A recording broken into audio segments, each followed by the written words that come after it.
मेरे प्यारे दोस्तों, भाइयों और बहनों, आप सबका राधा कृष्ण भक्ति ज्ञान चैनल में स्वागत है। आज मैं आप सबको कूर्म पुराण की कथा सुनाने जा रही हूँ, जिसकी कथा सुनने से भगवान हरि बड़े प्रसन्न होते हैं और उस पर हरि की कृपा सदा बनी रहती है। तो बोलिए लक्ष्मी नारायण विष्णु भगवान की जय। चलिए दोस्तों, आप सबको कूर्म पुराण की कथा सुनाती हूँ। व्यास जी ने कहा, तदंतर दांत निकलने तक निर्गुण सपिंडों को एक रात का शौच होता है। चौल कर्म के उपरांत सपिंडों के मरने पर 3 रात का अशौच होता है। श्रेष्ठ जनों, सपिंडी यदि अत्यंत निर्गुण हो तो बिना दांत निकलने वाले की उनकी मृत्यु होने तक 1 रात का अशौच होता है। उपनयन के पूर्व सपिंडों की मृत्यु होने पर सभी गुणवानों के लिए स्नान का विधान है, किंतु उपनयन के बाद मृत्यु होने पर विभिन्न स्थिति अलग अलग अशौच की व्यवस्था होती है। 6 महीने से पूर्व यदि स्त्रियों का गर्भस्राव हो जाता है तो जितने महीने का गर्भ रहता है उतने ही दिनों तक का उनका स्त्रियों का अशौच कहा गया है।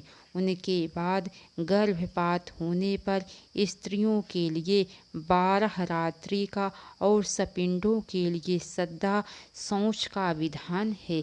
गर्भस्राव तथा अत्यंत निर्गुण सपिंडी की मृत्यु होने पर 1 अहोरात्र का और मनमाने आचरण वाले जाति बंधु के यहाँ गर्भस्राव होने पर 3 रात का अशौच निश्चित है।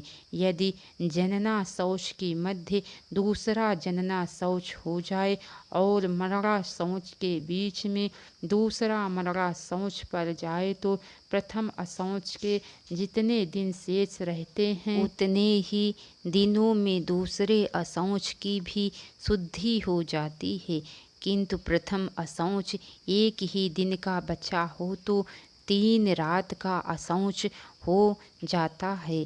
मरणा शौच के मध्य जनना शौच होने पर अथवा जनना शौच के बीच में मरणा शौच आ जाने पर मरणा शौच के पूरा होने पर शुद्धि होती है। यदि पूर्व का अशौच वृद्धि मद बड़ा गुरुतर अशौच हो तो पूर्व के अशौच की शुद्धि से ही दिनों अशौच की वृद्धि शुद्धि होती है। यदि 5वीं रात्रि बीत जाने पर वृद्धि मद अशौच हो तो दूसरे अशौच की शुद्धि पूर्व के ही अशौच से हो जाती है। देशांतर में गए हुए जनना शौच या मरणा शौच संबंधी समाचार सुनने के बाद उतने समय तक संयम अशौच के नियम का पालन करना चाहिए जब तक शेष दिन समाप्त न हो जाए। 1 वर्ष के भीतर व्यतीत हुए मरणा शौच का समाचार सुनने पर समिंडों को 3 रात का अशौच होता है। उसी प्रकार 1 वर्ष बीतने के बाद समाचार मिलने पर मरणा शौच में स्नान मात्र करना चाहिए। वेदांत को जानने वाला ब्रह्मनिष्ठ अध्ययन करता गुरुकुल में निवास करने वाला ब्रह्मचारी अग्निहोत्री तथा वृत्तिहीन लोगों को सभी अवस्थाओं में सदा सद्य शौच होता है। अविवाहित स्त्रियों कन्याओं की पाणी ग्रहण से पूर्व मृत्यु होने पर सपिंडों के निमित्त सदा 3 रात का अशौच होता है और विवाह संस्कार के अनंतर मृत्यु होने पर केवल पति और पति कुल में अशौच होता है। वागदान से पूर्व कन्याओं की मृत्यु होने पर 1 दिन का अशौच कहा गया है और 2 वर्ष से कम अवस्था वाली कन्याओं के मरने पर सद्य असौच बताया गया है। दांत के निकलने से पूर्व कन्या की मृत्यु होने पर सहोदर भाई को सद्या शौच होता है और चूड़ाकरण के काल तक मृत्यु होने पर एक रात्रि का असौच होता है। कन्यादान के पूर्व कन्या का मरण होने पर 3 रात का और विवाह के बाद मरण होने पर 10 रात का पति कुल में असौच होता है। माता माह की मृत्यु होने पर दौहित्र को 3 रात का असौच होता है। समानोदकों के मरण या जन्म में भी 3 रात का ही असौच होता है। योनि संबंध वालों भांजा मामा मौसी बुआ कुल के लोग आदि तथा बांधों की मृत्यु होने पर पश्चिमी आगामी तथा वर्तमान दिन से युक्त रात्रि एक रात का शौच होता है।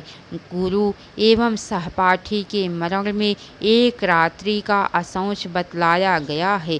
जिस देश में निवास करता हो उस देश के राजा की मृत्यु होने पर ज्योति काल तक का असौच होता है और पिता के घर में विवाहित कन्या की मृत्यु होने पर पिता को 3 रात का असौच होता है। पूर्व में अन्य की भार्या रहने वाली स्त्री उसके पुत्र तथा कृत्रिम पुत्र के मरण में 3 रात का असौच होता है। इसी प्रकार आचार्य के मरण में भी 3 रात का असौच होता है। गुरु पुत्र तथा गुरु पत्नी का एक अहोरात्र और उपाध्याय तथा अपने ग्राम में श्रोत्रिय की मृत्यु होने पर भी एक दिन का असौच होता है। अपने घर में रहने वाले आसपिंडी की मृत्यु होने पर 3 रात का असौच होता है और अपने घर में स्वेच्छा से रहने वाले अन्य किसी व्यक्ति की मृत्यु होने पर एक दिन का असौच होता है। सास एवं ससुर के मरने पर 3 रात का और अपने घर में स्थित रहने वाले सगोत्र के मरण में सद्या शौच कहा गया है। ब्राह्मण की शुद्धि 10 दिन में, क्षत्रिय की 12 दिन में, वैश्य की 15 दिन में और शूद्र की 1 माह में शुद्धि होती है। ब्राह्मण द्वारा क्षत्राणी वेश्या और शूद्रा से उत्पन्न बांधों की मृत्यु होने पर ब्राह्मण की शुद्धि 10 दिनों में होती है। स्त्रीय और वैश्य वर्ण को भी हीन वर्ण की स्त्रियों से उत्पन्न बांधों की मृत्यु होने पर पूर्ण शुद्धि के लिए अपने वर्ण के अनुसार विहित शौच विधि का पालन करना चाहिए। सभी वर्ण के व्यक्तियों को उत्तर वर्ण के लिए विहित अशौच का आदर पूर्वक पालन करना चाहिए, किंतु अपने वर्ण की स्त्री से उत्पन्न बंधु की मृत्यु होने पर अपने ही वर्ण के अनुसार अशौच का पालन करना चाहिए। शूद्र सपिंड की मृत्यु या जन्म होने पर वैश्य क्षत्रिय तथा ब्राह्मणों को क्रमशः अनुसार 6 रात, 3 रात और 1 रात का अशौच होता है। द्विजश्रेष्ठों वैश्य सपिंड के जन्म या मृत्यु पर शूद्र क्षत्रिय और ब्राह्मणों को क्रमशः आधे मास, 6 रात तथा 3 रात का अशौच होता है। द्विजश्रेष्ठों क्षत्रिय सपिंड के जन्म या मरण में क्रमशः ब्राह्मण को 6 दिन और वैश्य तथा शूद्र को 10 दिनों का अशौच होता है। ब्रह्मा जी ने कहा है कि ब्राह्मण सपिंड का जन्म मरण होने पर शूद्र वैश्य तथा क्षत्रिय की शुद्धि 10 रात में होती है। असपिंड द्विज की मृत्यु होने पर बंधुवत उसके प्रेत कर्म में सम्मिलित होकर भोजन एवं निवास करने वाला ब्राह्मण 10 रात में शुद्ध होता है। मृत व्यक्ति के यहाँ भोजन करने पर 3 रात में शुद्धि होती है। अन्न न खाने वाले की उसी दिन शुद्धि हो जाती है, परंतु उसके घर में निवास नहीं करना चाहिए। समानोदक तथा माता के श्रेष्ठ बांधों के मरण में शव वहन करने वाला सपिंड व्यक्ति 10 दिनों में शुद्ध होता है। यदि कोई व्यक्ति लोभ के वशीभूत होकर शव को ढोता है तो वह, यदि ब्राह्मण है तो 10 दिनों में, क्षत्रिय है तो 12 दिनों में, वैश्य है तो आधे मास में और शूद्र है तो 1 मास में शुद्ध होता है। अथवा सभी वर्ण के व्यक्ति 6 रात या 3 रात में शुद्ध हो जाते हैं। धनहीन अनाथ ब्राह्मण के शव का वहन आदि कर्म करने वाले ब्रह्मणादि स्नान करके घृत का प्राशन करने से शुद्ध हो जाते हैं। स्नेहवश यदि हीन वर्ण के व्यक्ति उच्च वर्ण के शव का और उच्च वर्ण के व्यक्ति हीन वर्ण के शव का स्पर्श करते हैं तो वे उस मृत वर्ण के निर्धारित अशौच नियम पालन में से शुद्ध होते हैं। यदि ब्राह्मण अपनी इच्छा से मरे हुए द्विज का अनुगमन करता है, शव यात्रा में जाता है, तो वह वस्त्र रहित स्नान कर अग्नि का स्पर्श करके घृत का प्राशन करने से शुद्ध हो जाता है। द्विज के शव का अनुगमन करने पर क्षत्रिय की शुद्धि 1 दिन में, वैश्य की 2 दिन में, शूद्र की 3 दिनों में कही गई है। अशौच के दिन बीतने के बाद 100 बार प्राणायाम भी शुद्ध के लिए करना चाहिए। शूद्र से अस्थि संचय होने से पहले यदि ब्राह्मण उसके स्वजनों के साथ विलाप करता है तो उसे 3 रात का अशौच होता है। इसके विपरीत अस्थि संचय तक प्रेत कर्म हो जाने के अनंतर यदि शूद्र का मरण जानकर ब्राह्मण उसके बांधों के साथ विलाप करता है तो उनका स्पर्श करता है तो उसके 1 दिन का अशौच होता है। अस्थि संचय के पूर्व शूद्र के घर विलाप करने वाले क्षत्रिय एवं वैश्य को 1 दिन का और अन्य अवस्था में ज्योति काल तक का अशौच होता है। ब्राह्मण स्नान मात्र से शुद्धि होती है। ब्राह्मण के अस्थि संचय के पूर्व यदि आशापिंड आशागोत्र संबंध रहित ब्राह्मण रोता है तो वस्त्रों सहित स्नान मात्र से उसकी शुद्धि हो जाती है, इसमें संदेह नहीं है। शौची जनों के साथ जो भोजन तथा शयन आदि करता है वह चाहे बांधव हो या कोई दूसरा 10 दिन में शुद्ध होता है।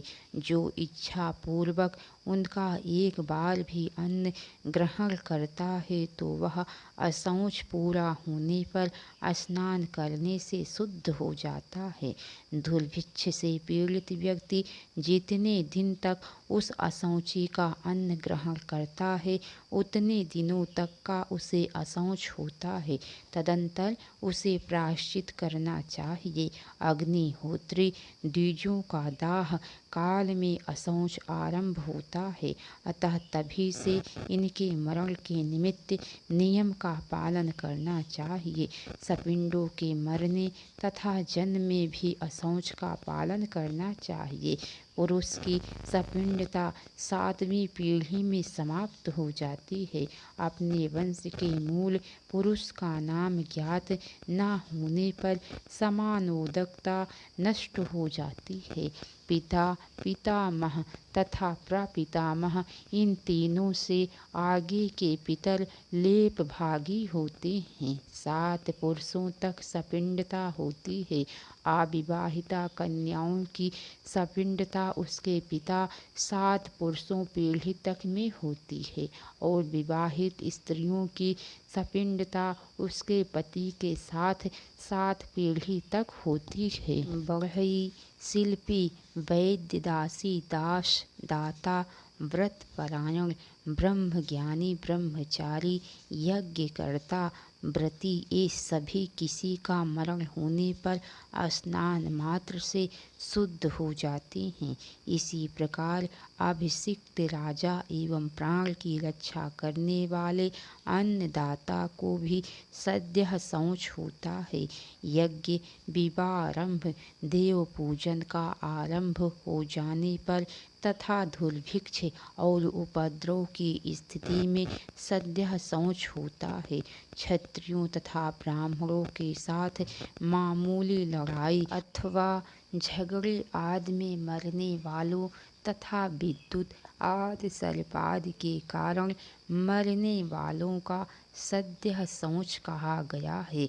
अग्नि में गिरकर अथवा मरुस्थल में मरने पर, दुर्गम मार्ग में गमन और अकाल मृत्यु पर ब्राह्मण के लिए मरने पर तथा सन्यासी होने के उपरांत मृत्यु होने पर सद्यः शौच का विधान है।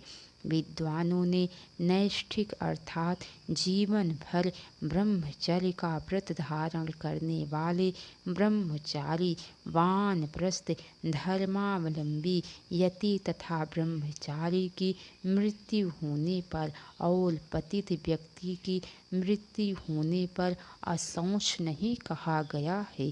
पतित व्यक्तियों का न दाह होता है, न अंत्येष्टि संस्कार होता है और न अस्थि संचय ही होता है। उनके लिए अश्रुपात, पिंडदान तथा श्राद्धादि आदि कार्य भी कभी नहीं करने चाहिए। जो व्यक्ति अग्नि तथा विष आदि के द्वारा स्वयं अपनी आत्महत्या करता है, उसके निमित्त अशौच, दाह तथा उदक दान आदि का विधान नहीं है। यदि कोई प्रमादवश अग्नि अथवा विष आदि द्वारा मर जाता है, उसके संबंधियों के लिए अशौच का विधान है और उदक दान आदि भी करना चाहिए। पुत्र का जन्म होने पर उस दिन स्वर्ण, धान्य, गौ, वस्त्र, तिल, अन्न, गुड़ तथा घृत इन वस्तुओं का इच्छा पूर्वक कृपणता रहित होकर दान करना चाहिए। अशौची व्यक्तियों के घरों से फल, पुष्प, शाक, लवण, काष्ठ, मट्ठा, दही, घी, तेल, औषधि तथा क्षीर और सुक्कान्न को नित्य ग्रहण किया जा सकता है। आहिताग्नि, श्रोत्रिय का दाह संस्कार तीनों अग्नियों से यथा विधि करना चाहिए और अनाहिताग्नि का दाह गृहीताग्नि से तथा दूसरे सामान्य लोगों का दाह लौकिक अग्नि से करना चाहिए। मृत व्यक्ति के देह का अभाव शव न मिलने पर होने पर पलाश के पत्तों से उसके ही समान आकृति बनाकर सपिंडी जनों को चाहिए कि वे श्रद्धायुक्त होकर विधि पूर्वक दाह संस्कार करें। सभी बांधों को संयम पूर्वक 10 दिनों तक मृत व्यक्ति के नाम तथा गोत्र का उच्चारण करते हुए स्नान के गीले वस्त्र पहने हुए ही एक बार जल दान करना चाहिए। प्रेत के निमित्त यथा विधि प्रातः से सायं काल अर्थात दिन में किसी भी समय प्रतिदिन पिंडदान करना चाहिए और चौथे दिन से घर के द्वार पर अभ्यागत ब्राह्मणों को भोजन कराना चाहिए। दूसरे दिन बांधों के साथ क्षौर कर्म करना चाहिए। चौथे दिन बंधुओं सहित अस्थि संचय करना चाहिए। अस्थि संचयन से पूर्व श्रद्धा पूर्वक पवित्र अयुग्म विषम संख्या वाले ब्राह्मणों को भोजन कराना चाहिए। 5वें, 9वें तथा 11वें दिन अयुग्म विषम संख्या में ब्राह्मणों को भोजन कराना चाहिए। इसे नौ श्राद्ध जानना चाहिए। प्रेत के निमित्त 11वें, 12वें अथवा किसी अनिंदित दिन में श्रद्धा पूर्वक श्राद्ध करना चाहिए। इस श्राद्ध में एक पवित्र, एक अर्घ्य और एक ही पिंड मात्र होता है। इसी प्रकार एक वर्ष तक प्रत्येक महीने में मृत्यु की तिथि को श्राद्ध करना चाहिए। संवत्सर वर्ष के पूर्ण हो जाने पर सपिंडीकरण श्राद्ध करने का विधान किया गया है। हे द्विजोत्तमों, प्रेतादि अर्थात प्रेत पितामह, प्रपितामह तथा वृद्ध प्रपितामह के उद्देश्य से 4 अर्घ्य पात्र बनाना चाहिए और प्रत्येक पात्रों में प्रेत मात्र का अर्घ्य डालना चाहिए। सामनाह, इन 2 मंत्रों का उच्चारण कर पितामहादाद के पिंडों में प्रेत पिंडों को मिलाना चाहिए। देव श्राद्ध करने के अनंतर सपिंडीकरण कर श्राद्ध करना चाहिए। पहले पितरों का आवाहन कर पुनः प्रेत का आवाहन करना चाहिए। जिन प्रेतों का सपिंडीकरण कर लिया जाता है उनकी श्राद्ध क्रिया पृथक नहीं होती। जो सपिंडीकृत प्रेत का पृथक पिंडदान करता है वह पितृघाती कहलाता है। पिता के मर जाने पर पुत्र को वर्ष पर्यंत पिंडदान करना चाहिए। प्रतिदिन प्रेत धर्मानुसार उदक, कुंभ एवं अन्न का दान करना चाहिए। प्रत्येक वर्ष पारण विधान के अनुसार संवात्सरिक श्राद्ध करना चाहिए। यही सनातन विधि है। पुत्रों को माता पिता का पिंडदान आदि जो कार्य है वह सब करना चाहिए।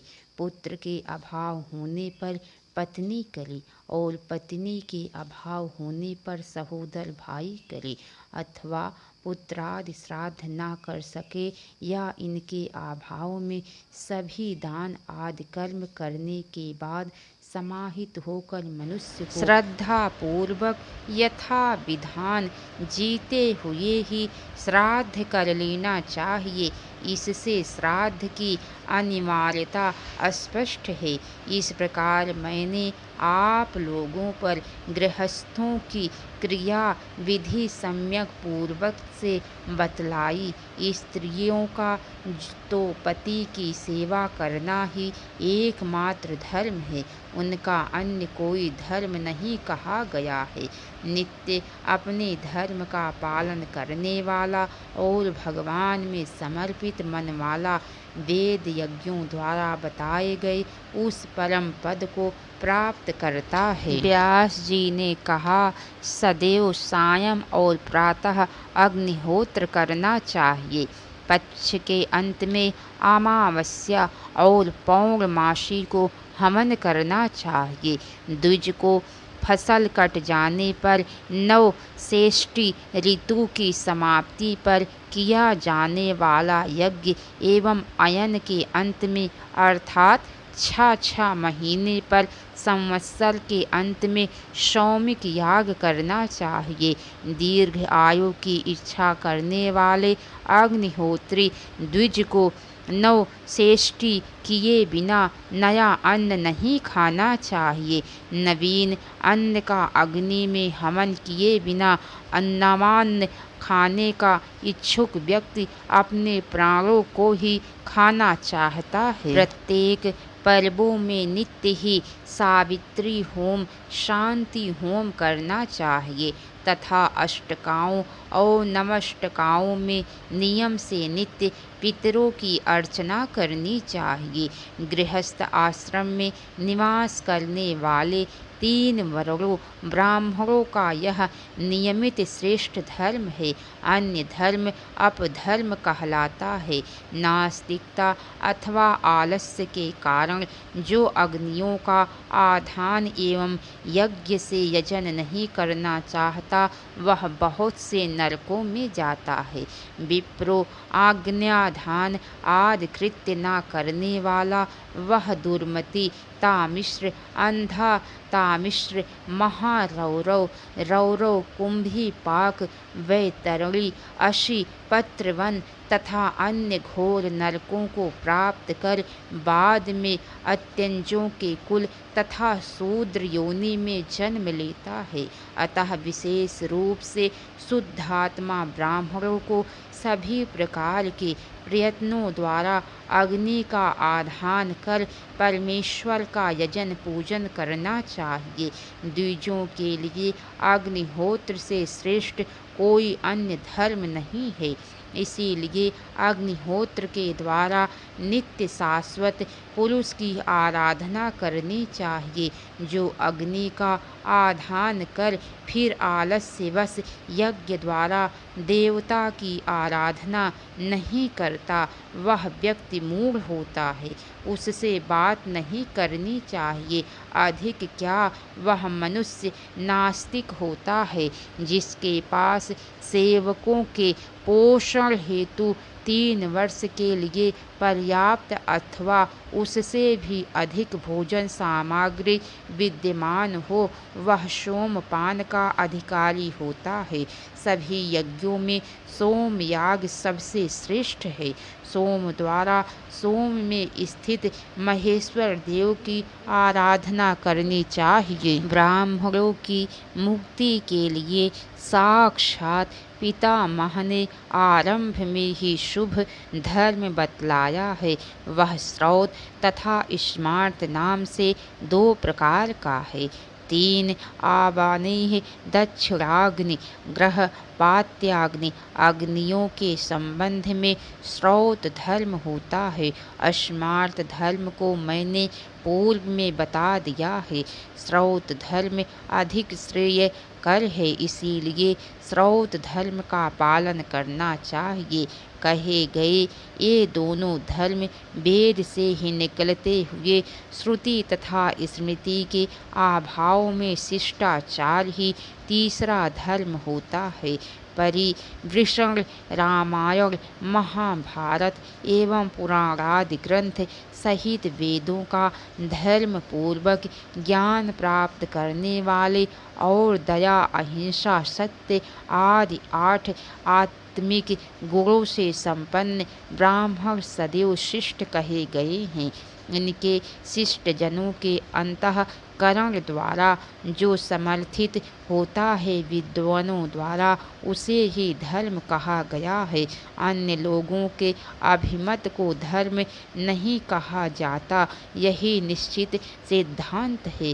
पुराण एवं धर्मशास्त्र वेदों के विस्तार है। एक से ब्रह्म का विशेष ज्ञान होता है और दूसरे से धर्म का ज्ञान होता है। धर्म की जिज्ञासा करने वालों के लिए धर्मशास्त्र श्रेष्ठ प्रमाण कहा गया है और ब्रह्म ज्ञान के लिए पुराण उत्कृष्ट प्रमाण है। वेद से अतिरिक्त अन्य किसी से धर्म का तथा वैदिक ब्रह्म विद्या का ज्ञान नहीं होता। इसीलिए ब्राह्मणों को धर्म शास्त्र तथा पुराणों पर श्रद्धा रखनी चाहिए। व्यास जी ने कहा, मैंने आप लोगों को गृहस्थ आश्रम में निवास करने वाले ब्राह्मणों का संपूर्ण श्रेष्ठ धर्म बतलाया। अब उनकी वृत्तियों का वर्णन सुने। साधक तथा असाधक भेद से ब्राह्मण गृहस्थ को 2 प्रकार समझना चाहिए। पहले साधक गृहस्थ को आजीविका अध्ययन कराना, यज्ञ कराना और दान लेना। इसके अतिरिक्त वे अपने द्वारा ना किए गए कुसीद ब्याज का लेन देन, कृषि तथा वाणिज्य भी अन्य के द्वारा करा सकते हैं। कृषि के अभाव में वाणिज्य और उसके अभाव में कुसीद का आश्रय लिया जा सकता है। इसे आपातकल्प कहा गया है और पहले को मुख्य वृत्ति कही गई है। अथवा आपातकल्प में अन्य उपाय न होने पर स्वयं कृषि, वाणिज्य अथवा कुसीद वृत्ति का आश्रय ले कुसीद वृत्ति सूद लेना अत्यंत कष्टकारक और पाप की वृत्ति है। इसीलिए इसका परित्याग करना चाहिए। छात्र वृत्ति को कृषि वृत्ति की अपेक्षा श्रेष्ठ वृत्ति कहा गया है, किंतु ब्राह्मणों को स्वयं कर्षण नहीं करना चाहिए। अतएव द्विज को आपत्ति में ही छात्र धर्म से ही भी आजीविका का निर्वाह करना चाहिए। उस छात्रवृत्ति शस्त्र जीविका द्वारा भी निर्वाह न होने पर कृषि स्वरूप वैश्य वृत्ति का आश्रय लेना चाहिए, किंतु ब्राह्मण को कभी भी खेत जोतने का कार्य नहीं करना चाहिए। लाभ होने पर, विशेषकर अन्य वर्ण की जीविका से लाभ मिलने पर अवश्य ही पितरों, देवताओं तथा ब्राह्मणों का पूजन करना चाहिए। तृप्त होने पर वे उसके उस कर्मजन्य दोष को शांत कर सकते हैं, इसमें संशय नहीं है। देवताओं और पितरों को कृषि से प्राप्त लाभ का 20वां भाग 5% और ब्राह्मणों को 30वां भाग 3% लेना चाहिए। ऐसी अवस्था में कृषि कर्म करने वाला दोषी नहीं होता। वाणिज्य करने पर कृषि जन्य लाभ से दिए जाने वाले अंश की अपेक्षा 2 गुना कुशीद वृत्ति पर 3 गुना दान करना चाहिए। ऐसा करने से कृषि करने वाला निस्संदेह दोषी नहीं होता। इसके आगे की कथा दोस्तों आप सबको कल सुनने को मिलेंगी।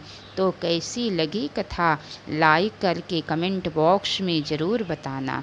तो बोलिए लक्ष्मी नारायण विष्णु भगवान की जय। हर हर महादेव। अब तक की सारी वीडियो देखने के लिए आप सबको बहुत बहुत धन्यवाद। राधे राधे दोस्तों कथा में जहाँ कहीं भी कुछ भी गलती हो गई हो तो उसके लिए आप सब क्षमा कीजिएगा। आप सबसे मैं बारंबार क्षमा मांगती हूँ। राधे राधे दोस्तों।